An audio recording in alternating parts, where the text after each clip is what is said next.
I'm Mayor Mark Northrup. This is Hudsonville City Commission regular session dated June 9th, 2026. Everybody please rise for the Pledge of Allegiance. I pledge allegiance to the flag of the United States of America and to the republic for which it stands, one nation, under God, indivisible, with liberty and justice for all. Thank you. Please be seated.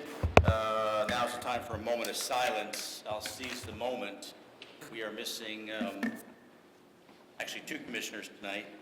One commissioner, I believe he may be in maternity ward with his wife, and the other commissioner, his son won the baseball game last night, and he has to coach his son in the finals tonight. So they just lost to my son. Oh, did they? Sorry, they lost to my son's team. So, Ashley, thank you, or no thank you for the update. But I think let's have a moment of silence for all of our children that are enjoying the summer and the parents that have to fan themselves in the heat. And we know our summer's a great time for the kids and their ability to be out and having enjoyment of summer. So, moment of silence for our kids. Thank you.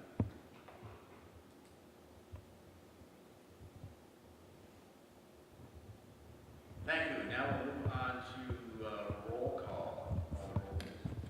Commissioner Bullface? Here. Branson? Here. DeBrey? Here.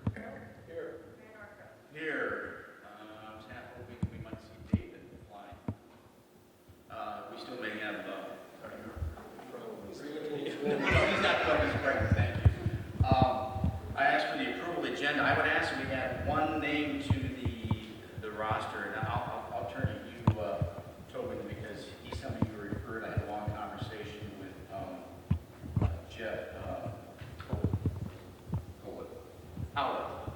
Had a long conversation with Jeff Howlett. He's still waiting the final approval from his employer. He reached out to me to confirm there was no monetary exchange for him serving on that board. But I'd like to get him on the agenda tonight nonetheless. It sounds like he's got the green light. I don't have a final on it, but I'd like to have this list cleared. Just for the dais, you understand, I had spoken to every person on this list, with the exception of Jerry Kuipers, which Jill spoke to him like that's for the local officers compensation board. But if somebody can make that change to the agenda, I'd appreciate it. Make a motion. Yeah, make a motion. Make a motion to add Jeff Howlett to ZBA ZBA alternate under appointments of boards and commissions. Second motion. Move supported. Commissioner Voice here. All those in favor say aye. Aye. All those opposed say no. Motion carries. We added Jeff Howlett to the agenda. Are there any other changes to the agenda? Hearing none, we will move on to public comments. Is there anybody here from the public that chooses to speak to dais? Please say your name and your address. Marcia Blackman, Woods, 5290 Southwood Court. I already sent a letter today to the clerk. There's a problem because many of you have told her not to respond to my email. I know that Tyler Dotson is deeply invested in suppressing any kind of open communication and creating a real environment of hostility where I don't feel safe being here or trying to communicate or get my issues addressed. I resent that very much, and it's one reason I think Mr. Dotson should. Several issues. One is letter stream number 141239190, which is a letter to Dan Strickweirda, the zoning director. It includes a letter to the condominium board or actually all the condominium owners for 2024. I'll let you read it yourself. It includes legal notice of anti-Semitic harassment, of retaliation, of financial extortion by the board. It also includes 6 items that, some of which I asked the fire chief to review, and he did not review them effectively. So that's one letter that you need for the record. The other thing I'll note is that you raced a way to have things on the record. Your minutes don't show that I delivered letters to this board for public review. I want you to change that. I think it's disgusting that you do everything you can to make it impossible for there to be transparency. You act like thieves and like a little fiefdom that you don't have to owe to the community any kind of viable process. So please change that. The second letter is a FOIA denial from Jill Rubin. This was dated May 28, 2024. I'm requesting all the correspondence that I've made to this body, to this group, also things I filed online. I filed online complaints for the fact that you had things like, this is a city that serves God, you do not have a separation of church and state. You had other comments, I commented on the fact that you only list churches, nothing else. I'm Jewish, my feeling is list everybody or list nobody, and I'm not sure why the city's listing churches anyway. I'll move on. Board application in 2024, another document, and finally, emails to Jessica Wood regarding a complaint that I had back in 2019, a suspicion that I want to review about water use, because the stream near our condominium is very low, and I asked the question of whether water had been diverted to fill up the private lake that's in the condominium where Mark Northrop lives. I think that's part of why you guys have made it impossible to have transparency. Finally, Tyler Dotson's email from June 6, 2025, harassment. I'll let you read that. It includes a letter from the library, an email. There's more to say, but I'm running out of time. And I do expect these things to be noted in a way where the public can have a view of it. All right, is there anybody else in the public that chooses to address the dais tonight? You're not vote.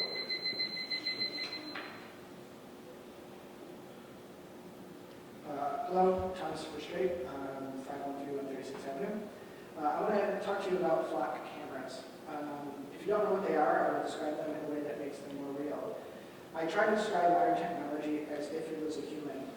If flock was a person, its main function is to follow you. They document attributes of your vehicle, like license plate number, make, model, color, roof racks, and bumper stickers. They follow you around, making notes every so often of location and time. Which is often considering the number of cameras. They keep and review these notes to see your flow of life. They then provide these notes to law enforcement officers without prejudice and going through the Fourth Amendment. If that isn't creepy to you, then think of those who would not want to be stalked and their location available to anyone in law enforcement working at Flock, the inevitable data leak, and the many other documented security flaws the company has exposed. Flock as a company has had many documented issues, many instances of law enforcement using the data to stalk exes and other people. Flock employees tapping into cameras in kids' gym classes, cameras open to the public without safeguards, Flock installing cameras without approval of the local municipalities, plates being misread causing issues to the people in vehicles. Flock as a company aside, there is justifiable arguments for the cameras. They do prevent crime. They can help with lost or stolen property. They can help stop human trafficking. But as with all things, there's a spectrum of options to help with safety, from no cameras to Orwellian surveillance. I also don't believe that to allow Flock cameras, that we are on a slippery slope to totalitarianism. Slippery slopes don't exist. Forces push in one direction or the other. Flock, as with all big tech companies, push to collect more and more data about everything. That is their main financial incentive. As much as they say they delete the data, they only say they delete identifiable data, such as license plate numbers. They specify that they keep non-identifiable data, such as vehicles' descriptions. And if you've ever played the game Guess Who, if you know enough non-identifiable data, you can identify a person. Law enforcement also has an incentive to push more surveillance, because the truth is that more data helps stop more crimes. We need to remember that the world is full of trade-offs. Do we as a community want to give up privacy for safety? And who is in this room is willing to make that decision for anyone without the public's consent? Or as Ben Franklin said, those who would give up essential liberty to purchase a little temporary safety deserve neither liberty nor safety. And I want to end this with a request. Remove the one Flock camera that we have in the city limits on 32nd Street north of the highway, and stop big tech surveillance and use of data. Thank you. Thank you. Anybody else in the public chooses to address it tonight? Hearing none, there is the consent agenda items for approval. City Commission regular session minutes dated May 12th, City Commission work session dated May 19th, Planning Commission meeting minutes dated May 20th, and the accounts payable reviewed and approved by the Finance Committee. Payment of the bills in the amount of $366,609.32, and ACH.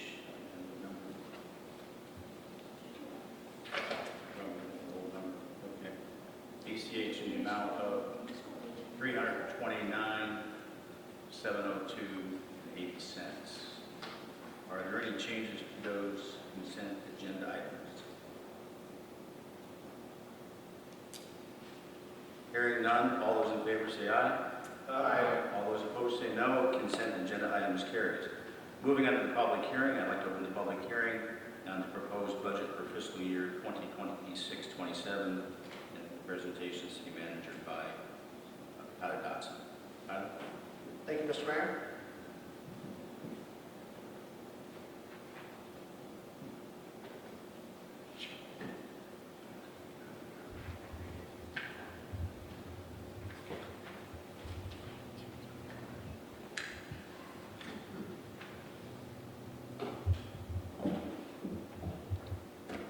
Check, check. Commissioner Branson, am I good? That's a rock. Well, Joe brings up the presentation.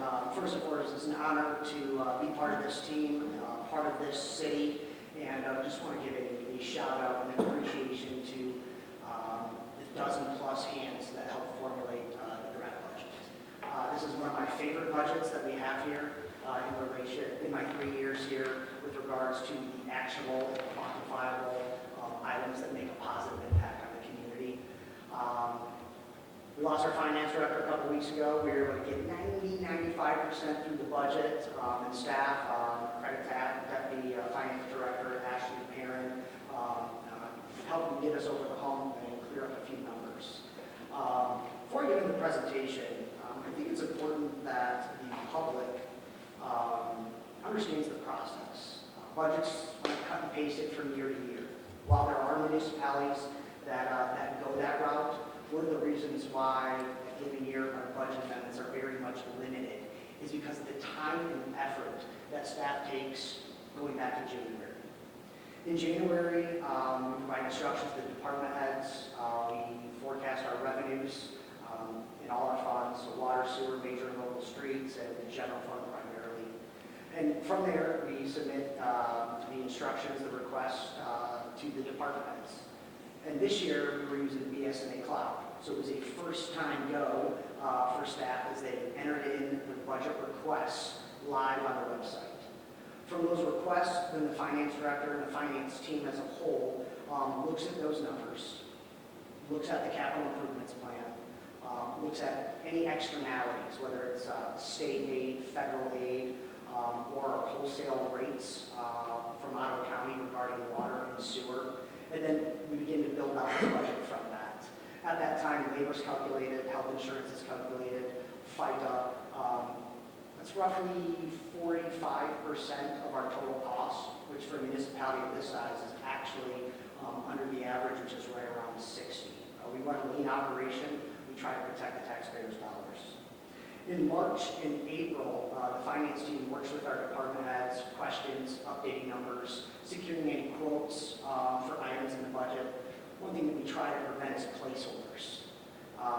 If we think something's going to cost something and we're pretty close and we have data to support that, we can budget that in there. But we don't want to close our eyes and point and pick a number. A, we could be under and not have enough money in the budget, or B, if we're over, we limit the services we can provide to the community because our numbers are not accurate. So in February, March, and April, we're cleaning up numbers, we're going back and forth with our department heads to build up the budget. In May this year, I appreciate you guys switching the budget workshop so I could go on vacation. But we presented a budget to you. Any questions, comments, concerns, we take those from the commission. Even Andrew and myself sitting next to each other, we're looking to clear up a few numbers, making sure that we're firm. So when I present the budget to you tonight, that we're presenting something that is very high regard to accuracy, because again, it all starts with what we do in these 4 to 5 months that sets the tone for the next fiscal year. So with that being said, I want to appreciate staff, former finance director Andrew Smith, Ashley, Carrie, Carly, and again, all our department heads for creating what I believe is probably my favorite budget. It is my fourth one now, actually, third year fourth budget. With that being said, we'll start the presentation. Which button do I press, Joe? Here. Arrow forward. Where do I point?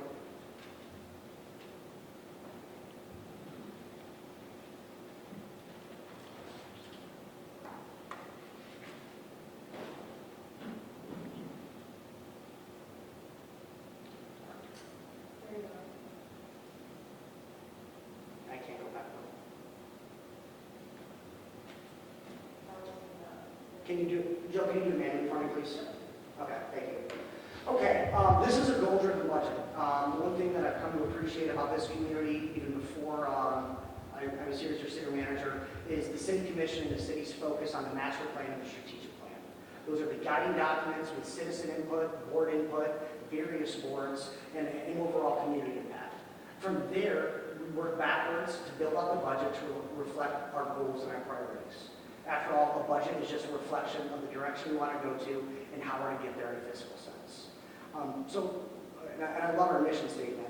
This budget aims to grow a distinctive, livable, vibrant, and connected city offering excellent service and amenities.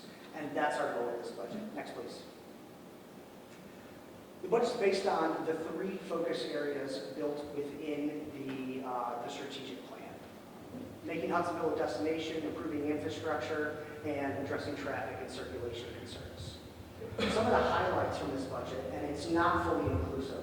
One of my favorite ones, and something that we all have been working on collectively for a couple years now, is improvements to the nature center. Due to staff's efforts, we received a $400,000 matching grant to make improvements at the nature center. We submitted 2 grants last year, and we went 1 for 2, but we got the bigger of the 2, which is a $400,000 match. From that, the city will be expending, we budgeted we budgeted $250,000 for improvements for a parking lot, landscaping, fencing, lighting, an observation deck, bike racks, rain garden, trail improvements, picnic tables, trash can. What this does is sets up the site for our desire, our goal is to bring in the Outdoor Discovery Center, child care, 2 classrooms, and an interpretive center. This is our portion. The ODC plans to match that portion. I mentioned that match, which is roughly $160,000, give or take, because if for some reason the ODC were not to come to fruition, and we're very confident that it will through a fundraising campaign that the ODC is spearheading, is that these improvements are steadfast. Whether the Outdoor Discovery Center comes to Hudsonville or it doesn't, these are improvements that we are bringing to the public, to the city, at 50 cents on a dollar. The grant funding opens up, all things equal in the legislature as of October 1. Some other highlights are the Village Green Consulting Service with Veritas that the City Commission approved 2 months ago.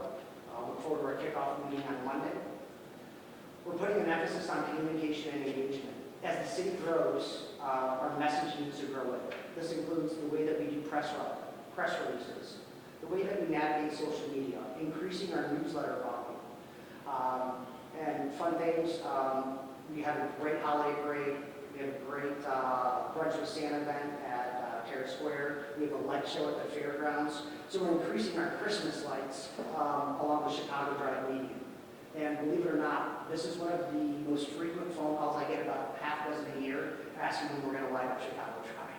So really a huge shout out to Brandon Faber at DPW for running a handful of scenarios, electric and lights to bring those to the city.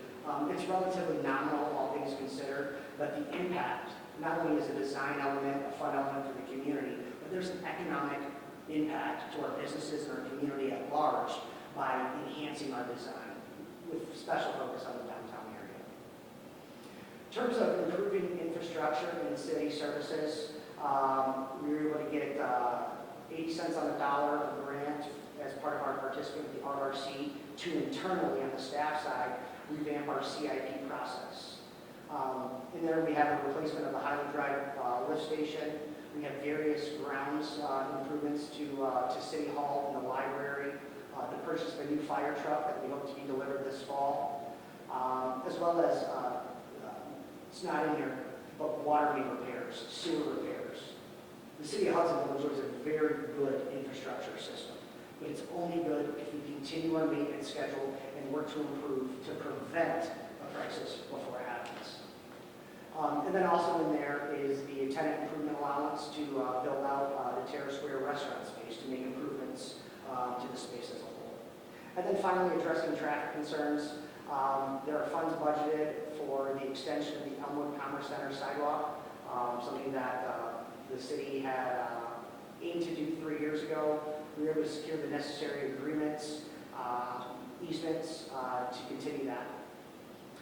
Right now, we're in the middle of the Highland Drive Road reconstruction project. We have plans for the Harvey Street maintenance, the bricks, they've been laid. That foundation is settled. We need to lift the bricks, compact it a little bit more to extend the life of the road. That will most likely come early spring next year and hopefully not disrupt the businesses along Harvey Street. And then finally, and this one I think the community will be very happy to hear, is our grant funding opened up as of October 1 to repay 40th Avenue from Brent to Chicago Drive. If you haven't been down there lately, it's a rough road. When I drive my Jeep Wrangler that's already bumpy, it's like going over speed bump. So we'll look to knock that out and avoid Fair Week and knock that out. When we're talking about the budget and positive factors, we have increased property tax revenue. And in this budget, there is no recommendation at all to increase taxes by any means. We are living well within our means, but the growth of the community and our land value has increased in terms of revenues between $280,000 and $300,000 while maintaining and holding our current tax rates. The city enjoys stable fund reserves with, I call it the big three in the general fund, the water fund, and the sewer fund. We are far ahead of our recommendation of 3 months' worth of expenditures in the general fund and 6 months of water and sewer. However, these are funds that we're going to continuously need to look at, especially on the water and the sewer side, with capital improvements to the Wyoming water plant and the Granville sewer treatment plant. So these are things that me and staff will navigate and look. As those CIPs adjust, we need to pay our percentage of those. These are paid directly from our customer rates, and as such, we want to make sure that we're monitoring those to avoid a 50%, hypothetical 50% rate increase. Our rates are stable because we plan to put the time, effort, and focus and forecast long before large-scale capital improvement projects take place. And that's something that we'll continue to do. And then, again, and I mentioned it to the mayor and the commission numerous times, and this is a credit to our staff, our grant funding, I joke with the mayor that it may never be this good again. Knock on wood, we'll enjoy it while we can. But we continue to take shots, aim high, to secure external funding as it relates to projects that get in the capital improvements plan and our goals in the strategic plan and our master plan. Again, this is all connected from our planning documents, from the goals the goals and vision that are driven from the city commission and executed by staff. We are very intentional with that. Next, please. So with the good comes the not so good, and this is very similar to last year. We're seeing rising costs, or rising inflation, and increased costs of materials. We've been very fortunate with our current road projects and our large-scale capital improvement projects that they've come very close, if not under, the engineer's estimate. As I spoke to you during the budget workshop, the previous finance director and I believe in a conservative approach to budgeting. What does that mean? It means, generally speaking, not always, we are going to plan for lower revenues if we're unsure or there's volatility as it relates to state shared revenue or grant procurement. And our expenditures, we're going to round high. What we're going to do is we're going to protect the city where, okay, here is a $1 million project, we're going to add on a 10% contingency on top of that in the budget. Now, with the sewer and water fund, that doesn't limit us at the time because we do have a healthy fund balance because of proper planning. But what it does is if the bids come back higher, we've given ourselves a little leeway where we can still execute the construction project or capital improvement project in a timely manner that fits with our staffing capacity and the time of season. Because again, in Michigan, we only have roughly 6 to 7 months of construction season. Personnel and operational costs, I mentioned, costs are going up in general. Been on the news, what's going on with consumers' energy and electric rates. But that goes for raw materials. We see it at the grocery store, and we see it here in City Hall too. And then finally, we call it a negative factor, increased wholesale water and sewer rates, increasing from Ottawa County via the Wyoming Water Treatment Plant and the Granville Sewer Treatment Plant. But then also, as they hammer out their capital improvement projects, multiple million-dollar projects, those numbers can ebb and flow based on the cost of raw materials, the cost of labor. That will impact our rates. So again, we constantly need to be looking at those as we get new data and adjusting our rate schedules to make sure that our rates are fair, they're in line, but I'd say most importantly, they protect the city for the future so we can invest in the technology and the equipment upgrades that we need now. This process on the Neighbor Smith and I brought to the city about 2.5 years ago, and it's a great process. I'm more than happy to explain to members of the public or the commission on the deep dive there. It's interesting to do a good job. Next, please. So the overall direction of the city, we're going to maintain our current millage rate of 11.2303. The city commission has a standing 25% fund balance minimum in the general fund. We're going to continue to aim for that. We did dip down for a period of time with the purchase of Jiffy Plaza 2 years ago when we pulled from the fund balance, but that was an opportunity we seized on a property that's going to be integral to our downtown development efforts. And then finally, the way that we work with our developers, whether it's PA 210, whether it's Brownfield, or whether it's Act 198, what makes sense for Hudsonville? We don't just give incentives to give incentives. What goal are we trying to reach? And with the recent creation of our own Brownfield Redevelopment Authority, this gives us more of a firm hand to set the criteria driven from the City Commission to ensure that we're being fair to the community, but we're also working towards the development and the right kind of development to make an impact to the city as a whole. Next, please. General fund trends here. We're projecting in 26-27 with the budget roughly around 40.5%. You'll see in this year too, 41.7%. As we close out the fiscal year, that number will ebb and flow, but we're in a good position. And we're in a good position because we built out a budget this time last year that allowed us to be efficient. But with the trends right here as it relates to the general fund, you can see relatively a healthy fund balance. If something were to happen and we need to pull from that, we have that ability. If we have large-scale capital improvement projects that won't come from enterprise funds, we have the ability to do that. So kudos to staff, finance team, and the direction of the City Commission for setting the city up to be successful, not only now, but in the next few years to come. Next, please. Pie chart, I'm going to go over this line for line.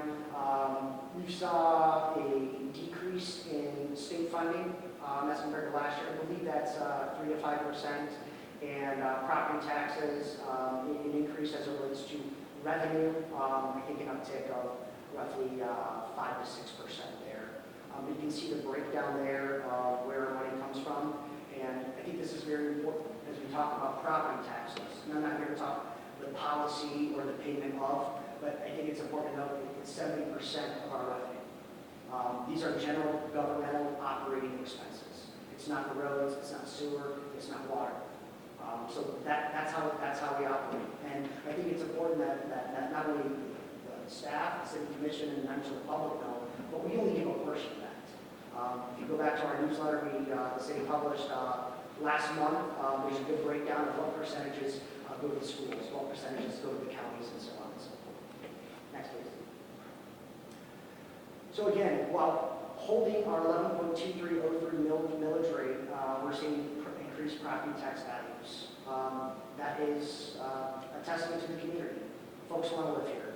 We're bolstered by a great public school system, great private schools and broken school systems around us, and a community that people want to be a part of.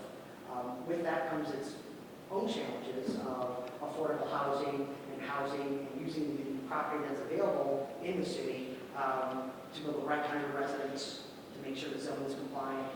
What's the rate of commercial, what's the rate of industry, But regardless, we're seeing an uptick here, especially right around 21, 22 where we see that. That's a testament to the direction of the city, in my opinion, and the growth. But again, we're holding our tax rates. Next, please. In terms of taxable value of the city, you'll see that this follows the revenue chart. Again, you're seeing an uptick of growth from 17, 18. I haven't looked at it, but it'd be interesting to break this all the way back down to around 2007, 2008, and see the taxable value from the Great Recession. But again, continued growth. Next, please. The most updated millage rate information we have in comparison, I think this is very telling. The data, the population was pulled from the 2020 census. We know that's higher now. We definitely know that's higher now. We have 141 units coming in Terrace Station. We have 84 at Laney's at Rush Creek. We have 41 at Prospect Flats. And these are developments that are ongoing or have reached completion in the last couple of years, including Hudson Center 1 and Hudsonville Flats. So with that alone, that number is much softer. But looking at the current millage rates, and I think we have to be careful in comparing other communities, because each community is unique from the one before it and the one after it. But when we do compare, you can see that we are on the lower end within establishments in Ottawa County, or excuse me, local entities within Ottawa County. So again, we are doing our best, and I think we're doing a good job with the means that we have, and understanding that we don't want to burden the taxpayers anymore. We're getting creative, we're getting efficient, and we're stretching the dollar to the best of our ability. Next, please. So again, current millage rates, we mentioned this before. DDA is operating millage as well. That produces money for the defined tax increment finance district as defined in the TIF plan. That's still holding, but with the DDA's revenue, that's very important towards our operations downtown, and especially as we try to spur development, economic development, and growth in the downtown area. Next, please. Good news here. This time last year, there was 3 bonds on there. The DPW building and the Jimmy Plaza purchase fell off this year. We were going to pay the DPW bond a year early, so we're ahead of the game there. But now we have the quality of life enhancement, which is Harvey Street and Terrace Square, right around 2016, 2017. So we'll continue to pay on that. We do look at ways that we want to pay that down early, but with the interest rates locked in here versus the current market, we're not going to do much better. Actually, we're not going to do better. So we'll continue to pay this down, and I think we all know that the impact of Terrace Square and Harvey Street has made up the community. I was not here. Kudos to Patrick Waterman and those of you that were serving here on that project. It could be argued that was the first big domino to fall to get us to where we're at now. So, well done. Next, please. Budget at a glance. This is a very simple version, but a snapshot of the, a snapshot of the budget. We break down some of the various funds or by activity. This is only a sample of that. There's a lot more that goes into this, but to shrink it down in terms of actual numbers, this is a great snapshot of where we're at. So in terms of capital projects and fiscal impacts, we take our CIP that worked on over the late fall, early winter, confirming numbers, updates, and then we look to immerse that in. The way that Andrew and I have approached it is we secured the department head budget requests for their specific departments, but we want to make sure that our priorities as established in the CIP are put forth where appropriate. Things change. Sometimes we may have to hit a CIP item, and that's 2 years from now, right now, if a HVAC unit goes out. Well, in the middle of winter, we're going to need that. In the middle of summer, we're going to need that. So there is some ebb and flow on there. But in terms of some of the highlights, so most of these are capital projects, but there's a few fiscal impacts. Like I said, we'll get our fire truck this fall. Chief Essenberg and his team did a great job not only planning that out and building out the equipment, but because of what I believe to be a great action by the City Commission, we saved roughly $200,000 on the purchase of a fire truck. Since COVID-19, the cost of fire trucks have gone up I don't have the exact number in front of me, but well over 25%. It makes it tougher, especially for municipalities of our size. We're not tiny, we're not big, but to be able to pull off a $1 million fire truck, it can be difficult. But we were able to do this because of the fund balance and saving for large-scale purchases like this. Some of the highlights here, library improvements. We'll finish the roof this year, a new HVAC unit. We're going to consolidate our self-checkout equipment, and we're going to improve the conference room there where the library advisory board works, as well as run a lot of programs out there. In economic development, I mentioned the Village Green, but I'm really excited about the $15,000 for public art. And one thing with that is the DDA put $15,000 in their budget, and with the idea and hope that the city would match that. This is seed money. We have to get started. Next week, I have a presentation from Economic Development Director Jacob Lagarde of what this process looks like. For those of you that attended the MML conference in July of last year, the city grant of Grand Rapids has put a large focus on public art. There's economic benefits, there's quality of life benefits, it creates a stronger sense of place. I'm going to stop right there because when we talk about art, that's way above my pay grade, but we're not talking about just sculptures. We're not talking about just murals. We're talking about everything. We're talking about ways that we can celebrate the community's history and where we want to go through art, through things, items that are visually appealing. So don't know where we go with this, but I appreciate the City Commission for their budget workshop of support of this. But again, external funding will be key here, private and public partnerships as well as grants. You can see some large-scale items in there with the sewer system, the Highland Drive lift station, we're extending the sewer line on New Holland, the manhole repairs and lighting, I mentioned that. As far as protecting our infrastructure, where we can be preventative, we don't have to be reactive, and that's what this funding does. You can see some fire truck, new headsets for the fire truck, as well as in this budget is funds for lockers. Chief Hessenberg, taking the heavy lifting, but along with Jacob Lagarde, received a grant to refit all of our firefighters. I think the grant, Chief, 72,000? 75, I was close, 75,000. Lockers to protect that equipment in their gear right now. We're hopeful that we can receive some small foundation grant from that, but that's not on here, but that's included as well. I mentioned the Nature Center improvements, and then street improvements. Highland Drive will split between this fiscal year and the next fiscal year, and then we have 40th Ave, and then it's not in there, but I failed to do that, but we have the Harvey Street brick work as well.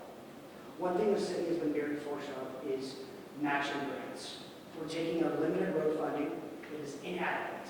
The legislature is trying to work on that. We'll see what happens with the new legislation when the revenues come out later this summer. But we're stretching the dollar to put more asphalt down with less, and that's something that we'll continue to do. A challenge with that is certain roads and certain grant programs are either eligible or ineligible. So there's times we have to make a decision from staff to recommend to the city commission, hey, this road is on the CID 3 years from now, but we have an opportunity to secure funding now. But that comes at the expense of our road. But we need you guys to take advantage of the funding. And that's why you guys get paid the big bucks, is to make those tough decisions of when and how and the timing of that. But we'll continue to pursue all grants, but road grants especially. Simply put, there's more work than what is available. And it's going to be like that for the near future. But we'll continue to try to do more with less where we can. Next, please. Wages and benefits, using federal data from the Bureau of Labor and Statistics, and has been a past practice for the city. Built this budget a 3.1% cost of living increase for non-union, and then you have a agreement. We have a tentative agreement with the union for your ability to act on tonight. And the first year of the 3-year agreement on that matches what we have for non-union employees in the city at 3.1%. Health insurance, we do not have updated numbers on health insurance yet. Our fiscal year doesn't follow everyone else's year. But Andrew and I putting our heads together and looping Andrea and me talking to a few colleagues, we built in a 10% increase. And if it's less, that's more money we can add to the fund balance, but we didn't want to be short here. We were at 4.2% increase last year. It's not going to be that good again this year. So we want to protect ourselves with a 10% increase. Retirement plans and dental coverage and vision remain the same. With health insurance this past year, we did add in a high deductible plan. Can offer another opportunity, not only for the city to save money, but providing a healthcare plan that fits the needs of our employees as it relates to the third family. So we're providing an additional option, and with that, there is a cost-saving mechanism to the individual and the family as well as to the city. So we'll continue to offer that and offer options as people navigate the healthcare that's appropriate for them to do. Next, please. With that being said, there is a question motion on the table. A couple small things I want in the presentation. Our property insurance increased from $112,000 to $124,000 through the Michigan Municipal League. Now, as part of our participation in that, we do get a kickback. Think it as a property insurance revenue sharing based on certain margins. We're in year 3 of that agreement. I believe next year we get a full reimbursement as a participating member. I think this year we'll be at roughly around 75%. We'll both be here. But we're seeing an insurance increase. That's the way the world's working. Nothing surprising there. With water and sewer rates, built into this budget is a recommended increase on commodity charges and rate surcharges at the tune of 7.5%. That's relatively modest to very modest as compared to some of our neighboring communities that have seen. And again, this is because of proper planning. With that being said, this is something you need to watch because the commodity rate from the wholesale rate from Ottawa County via Wyoming and via Granville, water is 20% increase and sewer is 12% increase. But because of the actions that we took with the rates last year, we're able to limit the increase needed for this year. As I mentioned, these multi-million, tens, if not hundreds of million dollars of projects that are coming through the pipeline require money. We have to pay our percentage into that. So we're building out the rates not only for today or tomorrow, but next year, 5. And we do have a spreadsheet going in 10 years, but after that, the data gets a little bit wonky, but we are planning for tomorrow. But this is something we have to continuously reevaluate as our friends in Wyoming, our friends in Granville, do their homework to navigate the cost of their CIPs. Kudos to Andrew and the finance team, Pastor Sevich at Ottawa County for helping us in this, but this will be a game we will consistently play and look at for years to come. And then finally, as I mentioned before, property tax revenue, I said between $280,000 and $300,000 increased revenue while maintaining our existing tax rates, roughly 7%. With that being said, Mr. Mayor, members of the City Commission, members of the public, staff, appreciate your time. If there's any questions, I can do my best to answer those at this time. You know, we're still in a public hearing. Are there any questions or discussion from the commissioner or closed public? I do have a couple, if the clerk could go back to the capital project page. Yes, the fire truck, $529,000, that's the last payment, and that will be made when? I'm not 100% sure. Upon delivery of the truck. About October. About October. Second question I had was on the Nature Center, $250,000, that's in conjunction with the project for the Outdoor Discovery Center. Yeah, so That is the upgrade for the roads and sewer, correct? that is for that's our participating cost in the matching grant. As part of that, ODC has to come up with roughly $150,000 for the $400,000 match. That's all infrastructure, right? So for this portion of it, this is for, on the original, on the focus area slide, it is for the parking lot, the road, the lighting, observation deck. Outside of that, the sewer cost for that is built into the sewer fund. Okay. And that's the third question I had on the street improvements. The 40th Avenue and also the Highland. How much of those amounts are water and sewer? Is that all general fund? So this will come from major and local streets, the infrastructure underneath the roads there. And great question, Mr. Mayor. The infrastructure is solid. It doesn't need to be replaced. So we're looking at general fund, basically. No, strictly for the road fund. Street roads fund. Yep, yep. Last thing I just want to bring up, When was the last water? You're asking for 7.5. Does anybody recall when we had our last water rate increase? We've raised it since I've been here, Mr. Mayor. Yeah. You recall how much that was? Last year, I think it was in the neighborhood of 12 to 15% for water and sewer. So our water hike is greater than inflation. Is that a correct statement? I just need to know that. Yeah, And that's not driven by, that's driven by the fact that the water system is when we upgrading talk, all around the community. the charge to the city for a wholesale commodity rate went up 20%. But because of our fiscal planning and the fact that we made the appropriate increase last year, I'm recommending that we only raise that rate 7.5% to our customers. And then with granular sewer 12%, again, I'm recommending 7.5% because we built in on the back end of previous years to protect us from a volatile high rate. Finally, can the clerk go back to the page that has the millage amount?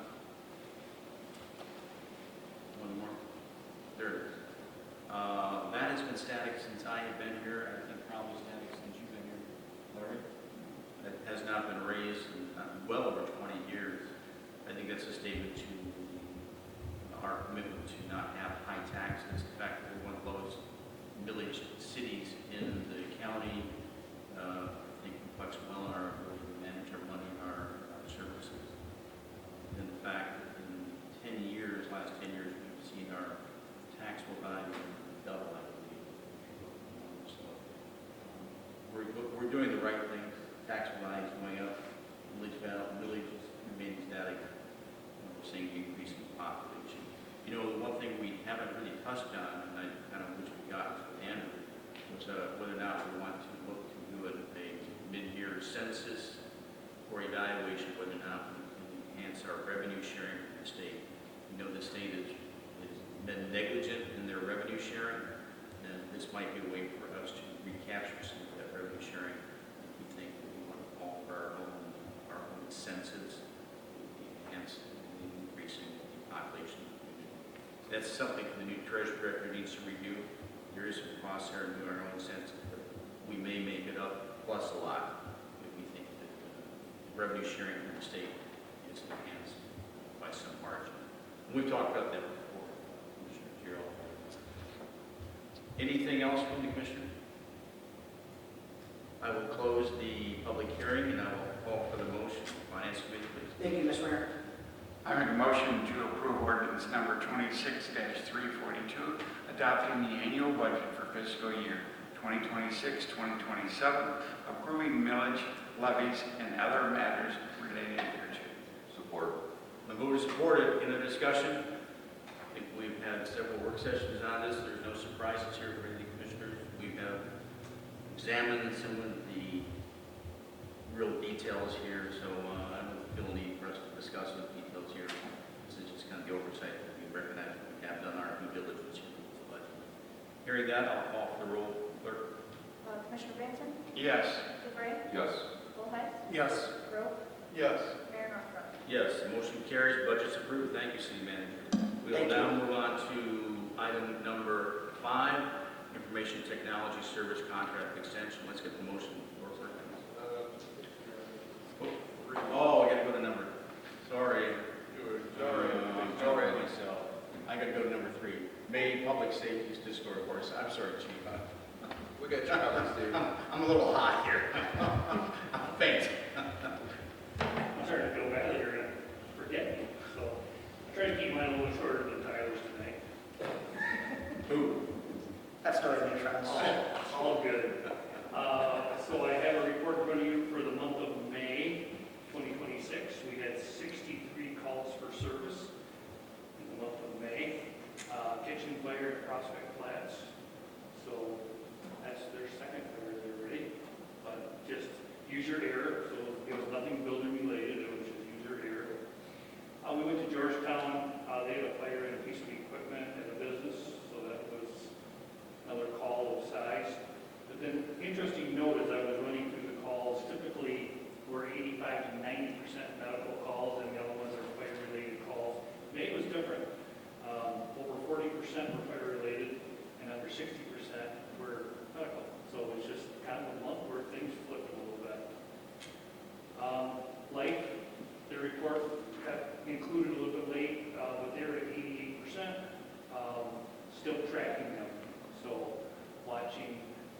see how the trends go. We still haven't had a meeting with them yet, still want to do that. Anyway, working towards that. And update on the fire truck, as we mentioned before, looking at about October is what they're saying. They're starting to get closer to production. They're asking questions, finer details. So the communications have increased over the past few weeks. So their design team and their engineers are getting things ready. So we're seeing that that's probably going to be in production here real soon. And then personnel was the other thing. We had a few changes in the month of May. We had 2 firefighters that stepped away from the department, and then we also welcomed in 2 new cadets, and they have both been enthusiastically enjoying running calls with us. So haven't started any training yet, other than our departmental training, but try to get them in a medical class this fall, and then the fire academy first of the year. So We have funding for all that.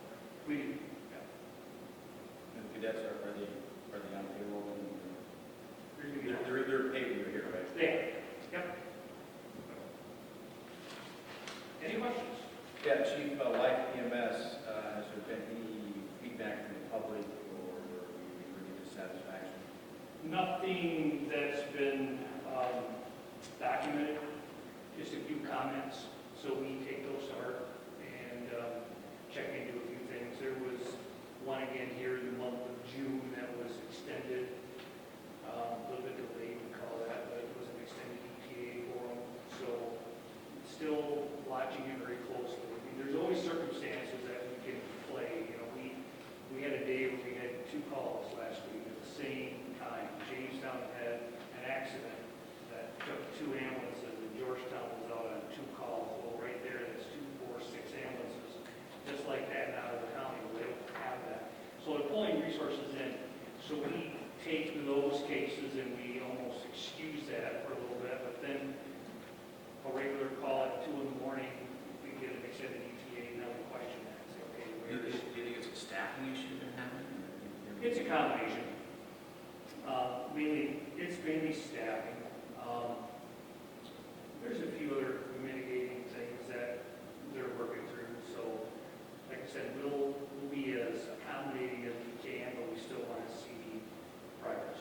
Yeah, just keep us informed if we're going to meet that number in the wrong direction. Thank you. Yep. Anybody else for the chief? Thank you, Chief. Have a good evening.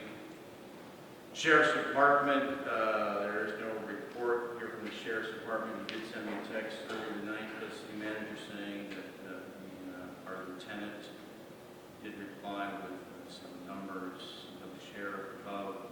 He did reply that the number of enforcement was high again last month at 183. I did have some correspondence with the sheriff indicating our satisfaction that stepped up enforcement does make a significant impact on the speed of traffic we're seeing in the city. I know I see it, I still see speeders, but it seems like it's been a little bit less. I don't know if that's been apparent with some of the commissioners here. It seems like it's gotten better. People seem to be a little more, less apt to drive excessively.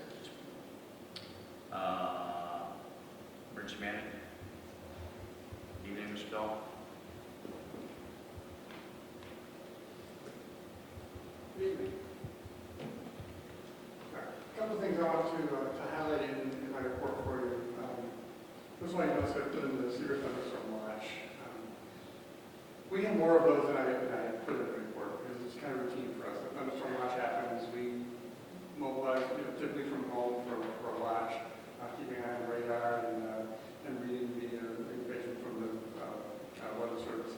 I thought I'd put in the report just to be able to highlight that anytime you hear a thunderstorm watch, thunderstorm warning, tornado watch, you can rightly assume that my team is doing something. It might be just watching the radar that we have access to. We have some tools that help us to do some processing on the NWS radar. So we're not just looking at the NWS site. We actually have some tools that we use to parse it out a little more. I just wanted to throw that on there. You won't see it every time we have one, but I just want to highlight that. The other thing I want to mention, there are 3 events listed on there. You'll notice that 2 of them are outside of the city. because my team is really good at what they do, and we get called from other municipalities to come and help. I just want to say, they've been doing it for quite a while, so I want to give kudos to my team. They're the reason why we get these calls. But rest assured that we get cost recovery for that. It does not cost the city anything for us to go and help with tulip time or go and help with Martin Fest. We get a full cost recovery on that. Same thing with the high school graduation, because it's not a city event, but they need us out there, we cost recovery on that as well. So it keeps our costs low, while also helping these organizations to do their events, and most importantly, keeping the motorists safe and the pedestrians safe, the participants safe. Notice your staff, they're supportive and they're okay servicing other communities, you know? They love it. Okay, just want to make sure that they realize their primary responsibility is within Yes. our 4 square miles. Yep, they understand that. We had that conversation. We had that conversation routinely that we don't want volunteer fatigue, right? We don't want them to get burned out, so they need to make sure that they kind of keep enough in reserve to handle our events and just do the others as it works out for them. Also, we have standards of participation within our department, so you need to participate in X number of city events. These outside events don't count toward that. So if they burn themselves out and don't do any city events, then we have to have another conversation, performance conversation. So it all works out right. Any other questions? Anything further, Mr. Dolan? Commissioner? So Rick, I have one thing. This could have been in my budget presentation, but Dave, do you want to hit on the tornado sirens that we talked about today that is budgeted for in terms of efforts to make the community more safe? Yes. So there is an upgrade being done across all of Ottawa County to the outdoor warning sirens, commonly known as tornado sirens. What this will do is, let me back up that step. The NWS issues tornado warnings not for entire counties anymore. They issue them for what's called polygon-based warnings. So they basically draw coordinates on the map, and that's where the warning is. Or sirens are not activated today based on those polygons. They're activated countywide or northeast quadrant, southeast quadrant, whatever, or if necessary by individual siren. But what this upgrade will do is automatically activate the sirens based on the NWS polygons. So if there's a tornado warning that affects just a small slice of the county, those sirens get activated automatically. We don't get our sirens activated for a tornado warning that is not here but close enough that it tripped our sirens. It will be just for the sirens within the affected area. It's not an optional upgrade. Well, it is in that if we didn't want to do this, then every time there was a tornado warning that affected us, one of us, probably me, would have to go downstairs and activate the sirens manually. So it's not a viable option. We can't plan on somebody getting here and hitting us. It's too late at that point. So it's coordinated by the county through West Shore Services, and then we have a portion to pay, which is in the budget request for next year, and that will get us the updates to all 4 sirens, the updates to our computer system downstairs, and all the other software changes and everything else has to go with it. Good. There's a lot of words. I hope it made sense. Thank you. Do you have any timing on the cell tower? Pardon me? Any timing on the cell tower? I don't know their schedule at this point. I know. And if you could just monitor this, so maybe next month, just give us a 1 minute update. Yeah. Just so we know when we expect. I'll tell you what I know at that point. Sometimes. I get it, but I think as a commission, we owe it to ourselves and our residents, just have a knowledge of when we expect the tower to be put up and come down. It will cause a lot of people twice. Yes. One of the things I'd like to see from where I was saying actually is a milestone schedule. We don't have one. Not at this point. They're still working out the details and doing drawings and stuff. So, There's also some permitting that's going on with the FCC, but Mr. Mayor, we'll get you a time. yeah, well, somebody needs to track it. I don't want it to just get forgotten. We put a lot of. Thank you, Dave. Welcome. Moving on to City Treasurer's monthly report, we're not going to put Ashley on point here. She's still thinking about the game the boy lost. What was the score? For one. Oh, you won. They're the champions. Oh, Dave lost. Dave Oh, lost. jeez. Mr. Mayor, I think Ashley's well Ashley, put. you want to speak to these numbers? I can. The only thing that I really have major comment on right now is the investment report is not fully complete. It's just missing a few accounts and interpreting the data. So I will try to get the full updated number. What's the bottom right now? 38,192. No, it's started. Nothing's gone down. Nothing's gone down. So Right. that's good. Yep. And I think that in terms of our revenue, almost 1.5% of our revenue in the cities are tested. Let's get for the revenue. Wait a minute, the pie chart, sir. 3.8. 3.8?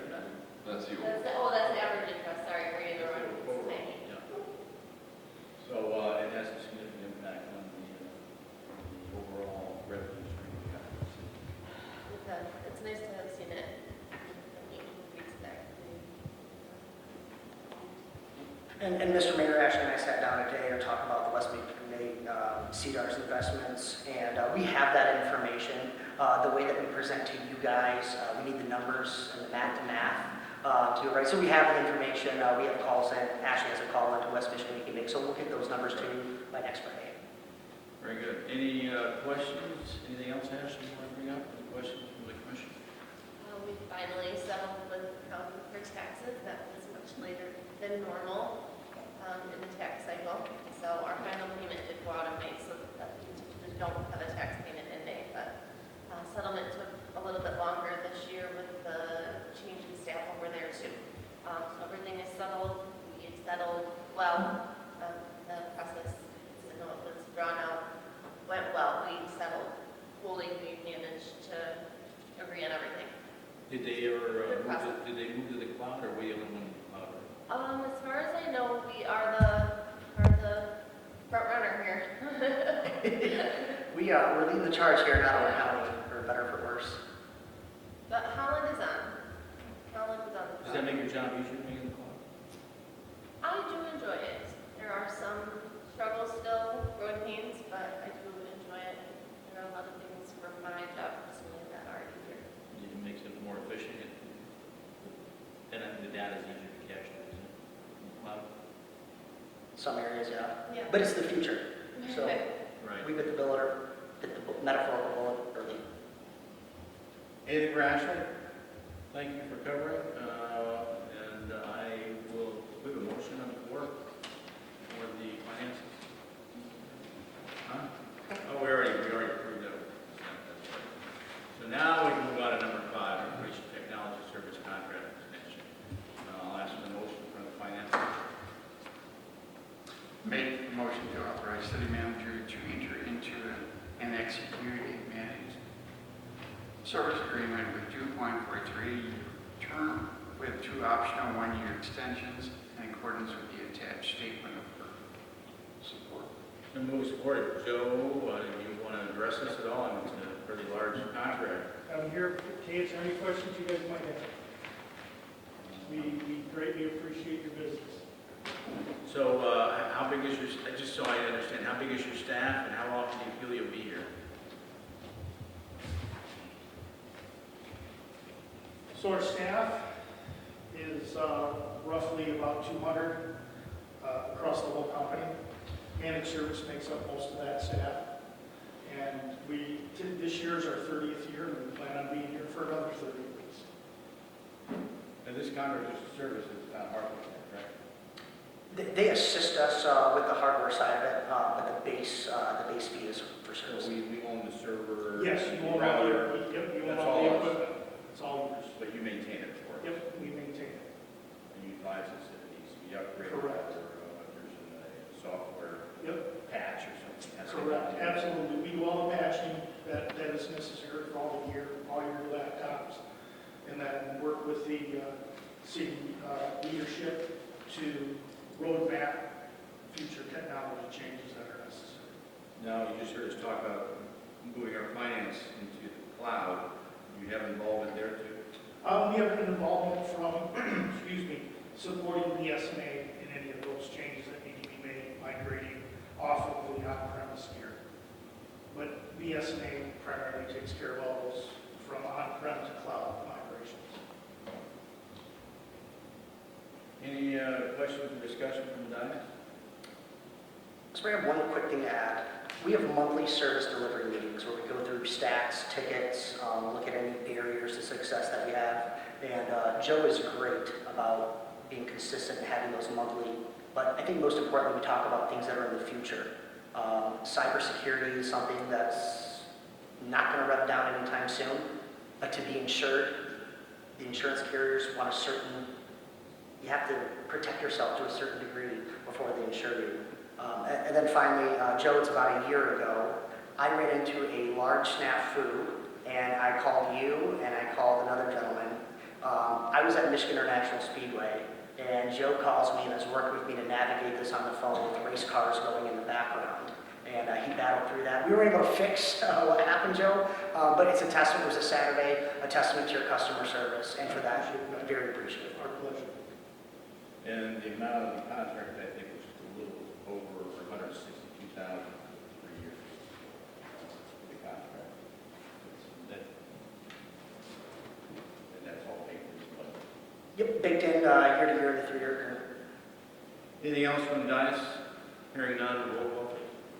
Commissioner Branson? Yes. Blair? Yes. Bullheis? Yes. Rowe? Yes. Mayor Knopf? Yes, motion carries. Thank you for spending a warm evening with us. Thank you. Appreciate you. Moving on to the event ordinance zoning amendment. Since we're on the planning commission, so I'll ask you to make the motion. Make a motion to adopt ordinance number 26-343, amending the City of Hudsonville zoning ordinance with respect to the special event standards. Support. It's been moved and supported. I don't know, Sarah, do you want to give a nickel down to step up here real quick, at least to be ready for any questions? We have all worked on this extensively in the planning commission, several hours, by at least 2 or 3 times, I can't recall, 4 or 3 times. So there's been a lot of homework here to get to this point. This is a final cleanup product that Sarah has put her heart and soul into delivering to us tonight. And I recognize that, Sarah. Fine job. I don't know if you get a chance to go through it, but this just kind of a lot of the details about how we're going to manage events in the community. We've driven out some things that happened last year. I just have one clarity question. I was reading through the minutes of the planning commission. There was a language change on it, or the dates and Yes. times. I Yeah. didn't quite understand the context, so I was curious what that was about. Yes, so the times for the noise hours, where they would be enforcing that besides our quiet hours, we changed that from 1 a.m. to 11 p.m. because that is the same time that the fairgrounds are held to when they hold any events. In the regular zoning ordinance is 11 p.m. So they wanted that consistency with the hours. And then there was a language change within noise as well, where they just wanted noise level so that it's better defined on how there will be enforcement from either myself or the sheriff's office when that needs to take place. What was the original proposal? The original proposal was 1 a.m. instead of 11 p.m. And then just noise versus noise level. Right. I didn't understand the context. Yes. Yeah. Anything else for Sarah?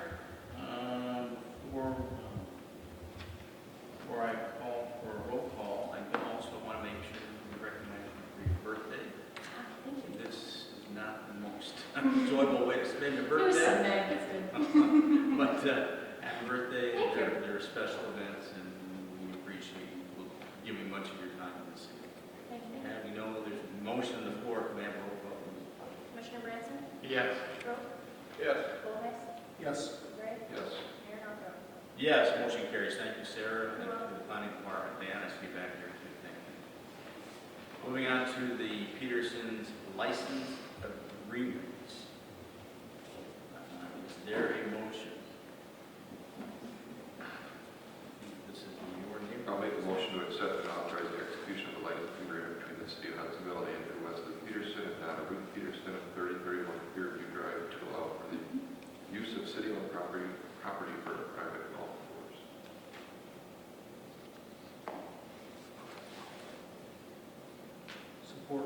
Moved, supported.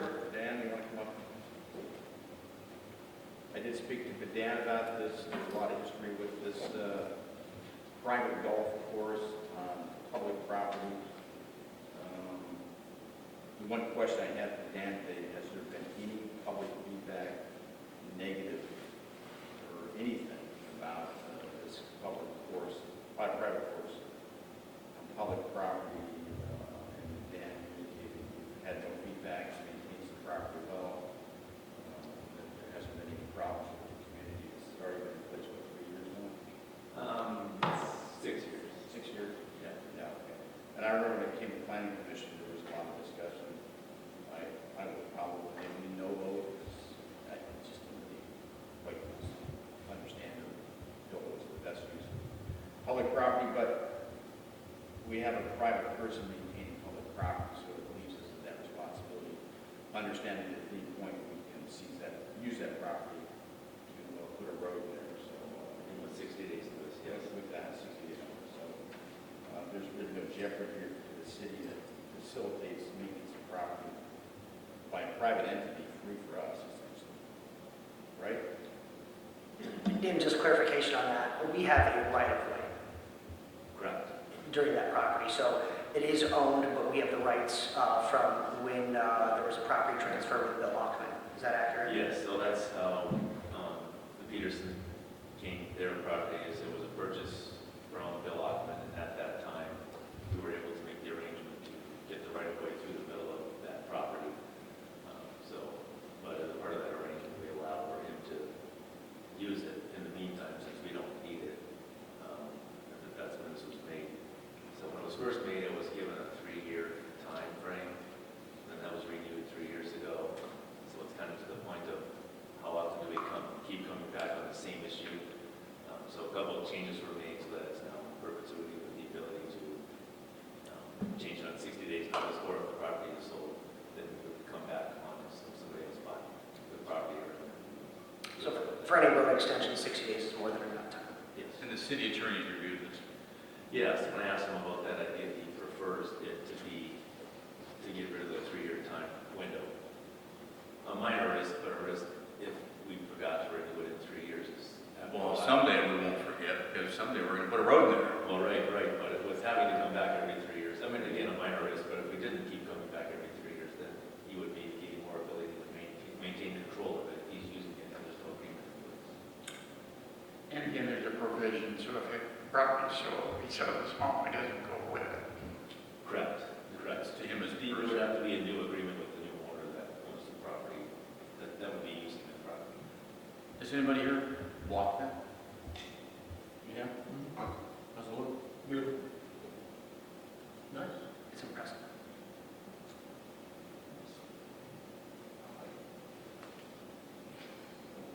We don't maintain it, somebody else gets to maintain it?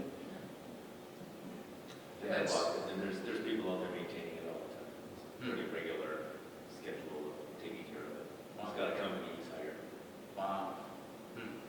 Dan, just remind me, and I believe we covered this years ago when we first approved this at the planning commission, but from a liability standpoint, we're free of any liability, correct? As per the agreement. Right, yeah, he has insurance on using the property, and with it becoming a more permanent agreement, there's a clause in there for increasing the amount either every 5 years. Same with how much he pays. He pays us $100 a year, so that'll go up every 5 years. We're indemnified by that, I assume. Yeah, I would have to assume the attorney looked at it. Yes, oh yes, absolutely. You revised this case, and Eddie Peterson's seen it as well, and given it his blessing. Any other discussion from the commissioner? Hearing none, roll call, please. Commissioner Gray? Yes. Lopez? Yes. Gene? Branson? Yes. Grow? Yes. Mayor Knopper? Yes, motion carries. Thank you for the work of this, Dan, and we won't see you back here this week, No, at least for now. one other quick thing, if it's okay. Yeah. You had asked about the cell tower. I just wanted to let you know that I've been in regular communication with them on it. I had asked him about timing. When I asked him, he wasn't aware yet because they're still working on a lot of details. So like I sent him a couple emails today actually on some of the details he's trying to work out. It seems like he's getting closer to the end, but there's still a few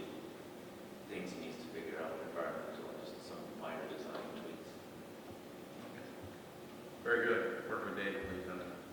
Yeah, I have. Okay, thank you. Moving on to number 8, delinquent utility bill. Is there a motion? Motion to adopt resolution number 26-2034, authorizing and directing the placement of delinquent water and sewer charges on real property tax statements. Second motion. It's been moved and supported. I have to assume this, we've talked about this, I know Andrew Smith was very involved, that we have a better handle on people that aren't paying their utility bill, that we have some, a little more authority there to take action. I have to assume this has been reviewed by the attorney, and it's more similar to other communities. It's the same resolution, just with updated information, no substantial language changes, and it's a routine SOP for municipalities or local units that maintain a water system. And as compared to other communities, our delinquent rate is much less, which I think is a testament to our populace. Any questions from the dais? Any discussion?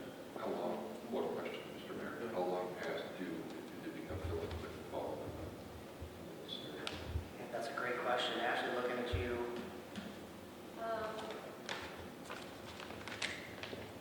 For it to roll over onto the taxes, I would say there's got to be a significant timeline. I've never actually pursued that. That was always a finance director thing, so I can definitely look into that timeline. Yeah, we'll be able to get that answer.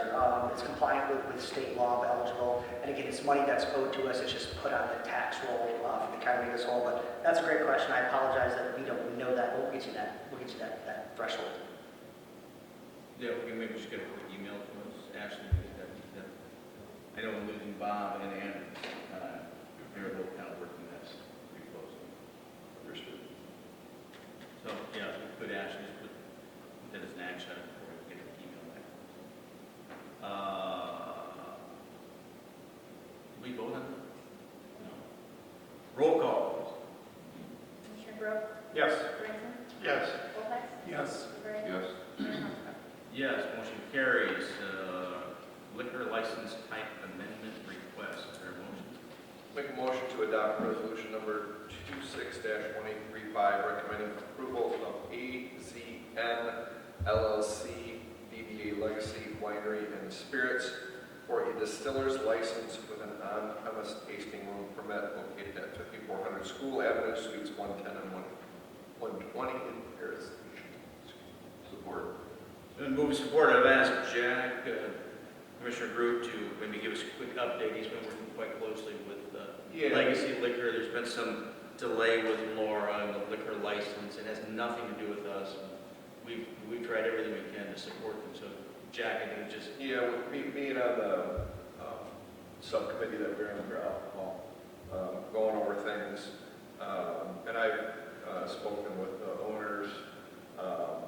The unfortunate thing that happened to them was the state told them that they had permission to execute their business plan as they had presented it. They were actually excited about it.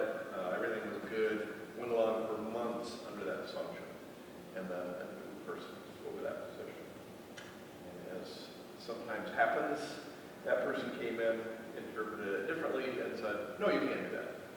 So they, of course, were very frustrated with that process. Went back to the state to basically figure out how they could work through that situation and accomplish the goal of what they wanted to do. They were able to do that, and it was basically a technicality in the licensing.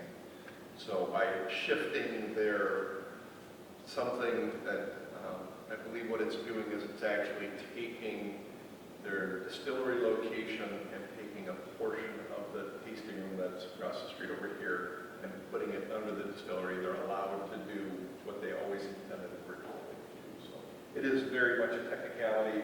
We just need to approve it so that the state can do what they're doing and they can get open. It's taking way too long. It's not good for them. It's not good for Hudsonville. It's not good for The development there, I think everybody's very excited for it to happen, so very happy to see this here. Get them well on their way to getting them. Well, thank you for shepherding this. Any other discussion for? The only thing I'll mention is that one of the reasons why this is a hiccup is that their approach here is innovative, and Mara was behind based on their intent. And so they were told one thing, then some folks got in the room, decided that wasn't the right way to go about it. But just a unique establishment, in the city. Very, very fortunate to have them, and looking forward to stopping by. And what's really cool is that what they're going to be doing is the first in the state of Michigan. It's actually done in Kentucky, which has a much stronger regulation about it. And Michigan is actually embracing this, and they're excited to be behind it. So they're going to be the first one, and it will be in Hudsonville. So I think that's a pretty cool. That is great. Need to be kind of a germinating ground for it. Write stories for us. Good ones. Absolutely. Any other discussion? Hearing none, roll call, please. Commissioner Brock? Yes. Gray? Yes. Bullhead? Yes. Branson? Yeah. Mayor Norcross? Yes. Moving on to item number 10, recommended motion to approve fiscal year 26-27 fee schedule. Is there a motion? Make a motion to approve the fiscal year 2026-2027 fee schedule as presented. Support. It's been moved and supported. How often do we update this? Once a year, but if there's need, I will ask the city commission reopen it to amend. Yeah, I know this is always a little bit controversial to change some of the, I didn't see any huge changes here. Did anybody else look when they went through the list? Nothing really jumped out at me. It's pretty nominal. We try to be in line with best practices, looking at the time and the effort that it takes. This is not where we're looking to make money by any means. We just want to make sure that we're being appropriate over tax dollars. Any discussion from the commissioner? I did talk to our public works director. He said he hadn't had a chance to really delve into it, but his sense was there was nothing significant. And I also had a conversation with Dave earlier today, indicating that the service numbers you see here are supported by you and your team. Because if you look at the memo, they mention both public works and emergency services, following most of the roll-up. Any discussion? Hearing none, roll call, please. Commissioner Branson? Yes. Gray? Yes. Bullhead? Yes. Brock? Yes. Mayor Norcross? Yes, motion carries. Moving on to item number 11, I'll ask for the motion. You don't need to read all the names, I don't think, just ask them. Motion to approve the collective bargaining agreement and it. I'm looking at the old. Okay. Number 11, yeah, recommend a motion on the bargaining agreement. Go ahead. Motion to approve the collective bargaining agreement and adjoining memo of understanding between the City of Hudsonville and the local 517M Service Employees International Union, AFL-CIO, SEIU, effective July 1st, 2026. Second. It's been moved and supported. Tyler, I know you've done a lot of work on this. That is an understatement. You'd like me to speak to it, just review some quick highlights. First and foremost, Andrew Rabinoff, HR Director, Andrew Smith, Finance Director, absolutely critical to get us to the point we're at now. Andrea is very good at navigating the terms and some of the nuances of the agreement. And Andrew was great in running a lot of various data sets. This is a substantial change to the agreement. Ms. Mayor, if it's okay with you, Andrew, would you like to speak to these? Or would I need to? Sure. Yeah. Just, Andrea is in this a few dozen hours. It'd be appropriate to have her speak to it. So Tyler, Andrew, and I met with the collective bargaining group, I think I put it was a total of 7 times altogether to get through some things. There was quite a bit of just language cleanup, title changes, that kind of thing in there, but we have made substantial changes. Some of them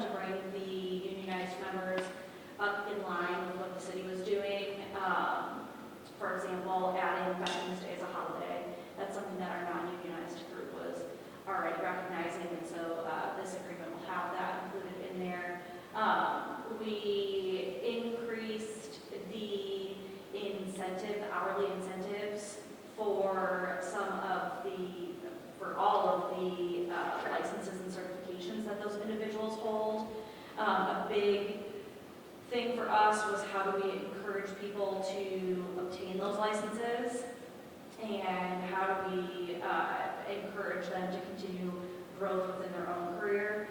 Applying larger incentives on that, and then a completion incentive upon passing that exam, we believe will be good for us in terms of growing our current staff and developing them, and then also for retention and recruitment purposes.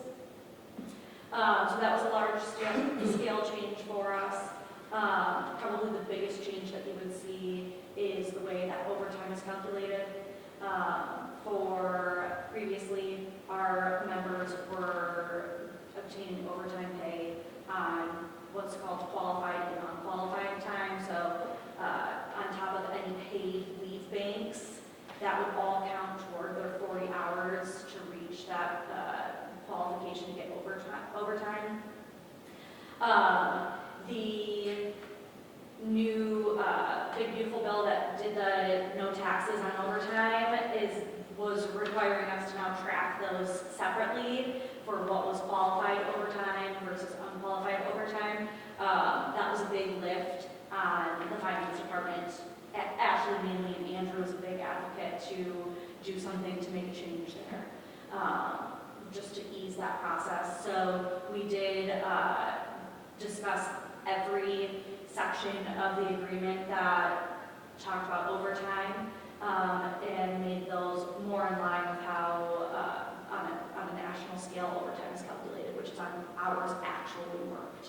So that was a change for us in that we switched their overtime pay to where they would get double time. It would be 2.5 times the regular rate of pay for actual qualified overtime. Andrew spent a lot of time running data sets over previous years to make sure that this wasn't going to be something that would be a financial burden for the taxpayer. So those data sets showed that that was going to be a roughly like-for-like item, but it would save us significant time in the payroll process and end-of-year tax documentation processes. So I would say those are the largest changes for us. There was a big shift in mine and Tyler's mentality on wanting to be able to recruit and retain talent. We also adjusted their pay scales. We removed a 6-month step and the very lowest step, adding a higher step on the end. So our staff that's already here will see an increase from that, but it's also going to keep us on the high competitive edge when it comes to recruiting talent, which has been a struggle for us in this last bargaining agreement. So we're excited about it. I really do believe that it's a good agreement for both the city and for unionized members. While we had many sessions, they were all very good conversations. And so there seems to be a lot of unity around coming to these conclusions. Any questions, Manager? How many union members do we have? So our DPW is unionized with the exception of our director, the ops manager, that's John Rolo, and the vacancy right now held in the administrative assistant role. So all other DPW staff is unionized with the exception of part-time. So how many? 6 right now? So And we currently have a couple of vacancies. 2 vacancies, that's 9. Now, is SEIU still our union? Yes. Yep. Ashley, are you SEIU? No, Who is? just the DPW. It's just DPW. Just DPW. You are not wrong in thinking that some administrative staff was. The administrative staff was asked to be negotiated out of that. That was well before I got here, so that was probably close to 10 years ago, something like that. Any questions from the commission? Hearing none, roll call, please. Commissioner Wilkes? Yes. Rowe? Yes. Branson? Yes. DeBrey? Yes. Mayor Norcross? Yes, motion carries. Thank you for carrying the water on this. finally, the appointments to boards and commissions. Is there a motion? Motion to approve the mayor's appointments, boards, and commissions as listed. Support. So moved and supported. Is there any questions on what the list is, who these people are? I have spoken to every one of them, except for Jerry, which I mentioned, and we also are adding, It's business as usual except for the Jeff Howland petition, Yeah. correct? we're adding Jeff to that list too. I haven't had a final word back, but it sounded like you just had to clarify one more time with his employer that I was okay. Even though he's alternate, I fully expect him to serve, because we always have an issue with serving on the ZBA. I appreciate having the And I appreciate you getting back to me on that too, because it, Understood. 300 emails a day sometimes, Understood. you know, so don't ever be afraid to get back and say, hey, what's going on? But I think we're well situated now for our boards and commissions. I think we have one or two vacancies in the DDA right now, Jack. We're good. That we can maybe look to fill something. But other than that, we're in good shape. Do I need voice calls? All those in favor of the appointment to boards and commissions, say aye. All those opposed say no. Motion carries. And I'll ask for the city manager's report, then I have to do these at safety. Thank you, Mr. Mayor. First, appreciate the approval of the budget, appreciate the approval of the union agreement. This compiled day-to-day activities and then some of the staffing vacancies we've had. When I say the last 6 months, they haven't been bad, but I would even go as far as challenging. Just a lot of work that needs to be done, and seeing these things get to the finish line is a breath of fresh air for me. So greatly appreciate your support in approving the budget and the union agreement. I'll try to make this as quick as possible. I had an on-site construction progress meeting with regards to Highland Drive. The agreement looked for substantial completion on August 15th. We are ahead of schedule. We are really ahead of schedule. I'm not going to put a timeline on that, but we are ahead of schedule with good weather. We're going to be finishing up earlier than what was anticipated. As part of the, yeah. We let that know, you notified of that. Who knows? Are we gonna let him know that schedule may change if he was wanting to put some infrastructure in one? We can get a hold. Sarah's back there shaking her head. We need to make sure Doug's dialed in, because this is an issue on the planning commission. We may want to hold on updating the schedule, or wait on the finish, put it back on schedule. Is that possible? They have another project they're looking to get to, and there's no requirement of how quickly they can finish. It's only how long they can go after. I have more to add, but Dan, if you want to add on and answer the mayor's question. I just talked to Don Reeves this afternoon about that, so asked about that issue of, normally it's good to see a road that's ahead of schedule, especially that one. So this was probably the first time in my life where I'm like, oh no, it's ahead of schedule. Because But now it's gonna rain. Doug could sneak it in. So he was going to talk to Doug Bauer's engineer about that. He's going to be in City Hall tomorrow. We'll dialogue about that a little bit more. Maybe the second layer of asphalt gets delayed until he can do his project, maybe not, but. Butterworth wanted to run some utility underneath that. Yeah, we should want to work on that So road. we just have to rip it up and see if it's approved. So he's going to make the investment on an assumption he's going to get it funded. Thank you. And this was discussed at the May Planning Commission meeting? Yes. Okay, thank you. Dan, I will follow up with you tomorrow. Thank you for bringing that up, gentlemen. We do not want to chew up good asphalt. Well, it's bad. All right. It fractures the road, it's additional costs, and when you have fissures and connection points, water, ice, expansion signs. One thing in talking with them, when we launched the project, the intersection of Highland Drive and 32nd, the southbound right-hand turn lane was closed down as they milled, and that created a lot of delays in the morning. Good news is school's out. Other good news is I've asked them on days in which they will have to limit use of the right turn lane to take place after 8:30 a.m. to get through the majority of the morning commute. We've requested Ottawa County to come down to increase safety. We've asked the contractor for 48 hours heads up to notify so social media and the website. But again, the right-hand turn lane, it will be temporary delays while they're working right at that intersection for safety.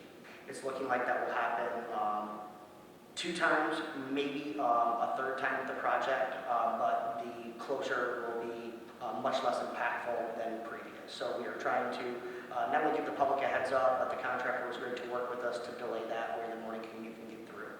I will follow up with Dan Sricorda with regards to the Butterworth project, the coordination of utilities. We definitely want to do that where we can, and support Doug as much as possible. The thing is, Doug doesn't have project approval, so he's taking the gamble. It would be, yeah. But he knows that. But he knows. Okay. Dan, I'll follow up with you tomorrow. Thank you, gentlemen. One thing that I didn't mention in the budget, but I mentioned in the workshop, the Blendon Township Library millage has expired. Mary Cook has done a great job navigating this with the Zealand Library Director. And the good news is if their millage passes, which we believe it's on the August ballot, our revenue will increase from $60,000 to $90,000 general fund because we've recalculated the way that we do the apportionment of the split of Blendon Township residents to Zealand and Hudsonville. It was a very easy conversation with Zealand leadership. It's great to have a local partner that's willing to work with us and approach things with a common sense first attitude. If the millage does not pass, if the Blendon voters do not pass that, we will realize a $60,000 gap in general fund funding. We will need to realize that. Just because there's less people, less circulation, and less use, there are some costs. The lights, the electricity, the water, the sewer, the labor costs, those are going to be fixed. We're going to save a few $1,000s on, the decrease of that, but we can win by doubling or by adding on, increasing our revenue by 50%, or we lose where it goes down to 0. So this is for the Blendon residents and leadership to handle. I think our budget and our operation supports our local library, and we recognize the value in that. But other municipalities need to do what's best. So the voters will decide in August. There are some contingency options. Potentially, Blendon may be willing to put it back on the November ballot if it were not to pass. But know that we have provided them with information and resources to their leadership team. It is not our village to weigh in on in any capacity. Legally, we are not allowed to advocate for even our own villages, but we can and we are allowed to provide public information. So we've taken those steps. Next, there were some comments circulating that brought to my attention with regards to DJ's Pizza and the use of the outdoor space. In following up with staff, I want to be absolutely clear. The permitting delays or any delays needed are not associated with the city. They're with Laura, and that's something that we have offered support on. Appreciate Chief Essenberg taking the lead on. If there's anything we can do to support a local business as they navigate Laura, we definitely want to do that. The patio is cool, the outdoor seating is cool. We need more of that in the city. But just want to be clear that not only are we supportive, but we're not a barrier to success here either. To our knowledge, there's no violation of city code. Then I stopped in at DJ's today. I didn't speak to Dan. I spoke to the manager on duty and echoed that this is not a city issue right now. We fully supported opening. We have no issue with anything. In fact, we wanted to open sooner than Personally and selfishly, yes. But anything that we can do to help out a local business through the permitting process, making phone calls, sometimes it moves the needle, sometimes it doesn't, but we're very supportive of DJs and their addition. And 2 final things, concerts on the green, just a reminder, Thursdays in June, Veterans Park, beautiful Veterans Park. Shout out to our DPW team, they do an immaculate job maintaining that. But the concerts sponsored by the Chamber are from 7 p.m. to 8:30 p.m. Great turnout last week. There's kids' activities, there's giveaways, there's raffles. It's pretty cool. So if you haven't checked that out, I encourage you to check that out. And then on that note, the Farmers Market, our first Farmers Market of the year, took place last week. We doubled the produce vendors. There was 3 food trucks there. Great lunch options on Wednesday, and they rotate. But Brenna Rivera, formerly Brenna Plank, congratulations, Brenna, on your recent marriage. There's activities. We had, I think, Hudsonville Middle School had their band come down at 10 a.m. and put on a performance. Not only is that fun, but with parents come kids, and with come kids come support to the farmers market. We closed down the Terrace Square parking lot this year to open it up, and we continue to invest to put on the best farmers market we can, but really excited for this year's market and everything that the team has done. So if you haven't checked out the farmers market, check it out. It's really cool, and stop by and say hi to Commissioner Grill. And then finally, just a follow-up, the city services, non-emergency or urgent city services will be closed down on Friday, June 19th from 7:30 to 11:30 for internal staff development. Wanted to follow up with you guys. Really excited about the way that this has come together. I'll be putting out a short presentation reviewing the budget highlights, a revamp of one of our internal staffing committees, and then allow our full-time staff and selected or interested part-time staff to ask questions about the direction of the city, the master plan, the strategic plan, the village green, and the budget. It's virtually impossible to get everyone together at one time. And as we put a focus on employee culture, knowledge sharing, communication, this is a great opportunity to do that. So outside of that half hour, I'm bringing in a gentleman named Mike Neese. Mike's a leadership consultant, speaker, and founder of Michael T. Neese Associates. He draws on leadership experience with UPS, Consumers Energy, and General Motors, as well as his work with the Tom Peters Company. Mike has worked personally with executive level of several Fortune 500 companies. He's a 30-year veteran at this. Mike introduced himself to me when I was a candidate for the South Haven Board of Education in 2014. And then come to find out my family is friends with him and his family. South Haven's a small town. But because of our relationship and the goals that I've stated to him about our desired outcome, he's waiving his fee, which I was adamantly against, wanted to compensate. But he's excited to come to Hudsonville. There'll be an interactive activity with staff that tees up his presentation, which will be about an hour long. So this will be the first of the 3 federal holidays. It's kind of the kickoff. After we get this one done, I'll work with the team and staff and what do we want to do right? How do we maximize these days? But with this only being a half day versus the 2 other federal holidays that the city does not observe being full days, this one will look a little bit different. But I'm really excited to see where this goes, and I'll be sure to follow up with the personnel committee and any commissioners, after that. But that'll take place on June 19th. With that being said, I just want to give a shout out to Ashley and the finance team. Congratulations to Andrew Smith on his newest adventure. It was a good move for him. And it pains me to lose a friend and a heck of a finance director, but I'm optimistic about our ability to reload and continue on. But had a few good meetings with Ashley. We have a good finance department. Appreciate Andrew getting the job description out there within a week. So onward and forward there. And then Vern Robbins, he's been with us a month now at DPW, and I like the guy just as much then as I do now. A major addition to the DPW team. What he's already brought to the table is great. It's going to be a long learning curve for him, water systems, sewer systems, roads, but he's hit the ground running, and he's an amazing addition to our team. So, with that being said, really appreciate DPW, the finance team, Andrea. We're shifting responsibilities around, we're navigating it to meet the service needs of the community. While not ideal, the people that are leaving the city are chasing dreams, chasing opportunities, and I cannot fault them. And this isn't going to end. The city's progress and the people behind it continue to do great things, and with that, good people, great things, great people, they're going to spread their wings to meet their own personal goals. And we're going to do our best to build a bench and reload, and I'm very confident we'll bring in good people because this is a community that's on the map and that folks want to work with. So we look forward to not only our most recent additions to the team, but those that are coming. With that being said, that concludes my report. If there's any questions. Anything for Tyler? Go ahead. I have your answer, if you want.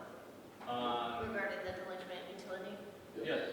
So in practice, the city does 6 months. The MCL does not require or specify a timeline, but it does have to be within 5 years that we seek out that collection. So city's practice is 6 months or over by the time the tax roll starts for the tax. Oh, thank you, Jim. All right. Thanks for doing that. Appreciate it. Julia? You mentioned We have need for a special city commission meeting on June 23rd. My recommendation would be that at 6 p.m.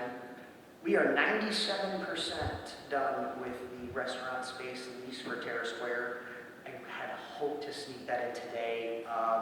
There's a part where if I hesitate once, I might be okay with it, but if I hesitate twice, I'm not okay with it. It's just some basic language items. So we'll have a need for a special meeting for that and 2 to 3 more action items. So that'll be Tuesday, June 23rd. If it works for you guys to meet at 6 p.m., we can call that. Get on the count. Yeah, thank you, Joe. Anything else? Brian? Have you ever been on the camera yourself? You always are behind the camera. Huh? You swing it around and put your face on it for one last time? No? Okay. Brian, how many years? 25. 25. I know I've been up here for, how many? 14 now, 13, you? So, you're one of those quiet servants that just have always served us amazingly well. And it's with a heavy heart I have to bid you farewell, give you fair winds and following seas, as we would say in the military. So we wish you all the well, Brian, and hope everything goes well for both you and your family and your new endeavor. Thank you very much. And I'm assuming we'll have somebody else there next week or some other, or next month. That's your deal. I've been working with Jill to figure this out. Commissioner Branson has helped on various spots of the process. We're looking to secure a third quote to be able to film our meetings and put them on YouTube, integrated appropriately and efficiently and easy to the website. So, Mr. Mayor, respectfully, I'm not going to make any promises for the July meeting. Well, worst comes to worst, we can always put an iPhone to record it. We'll figure something out. Yep. But we do need to record these somehow and put them on Facebook or YouTube, right? YouTube and the website. Yeah. Yep. Finally, many of you know that I've been on the commission here with many of you for years and years.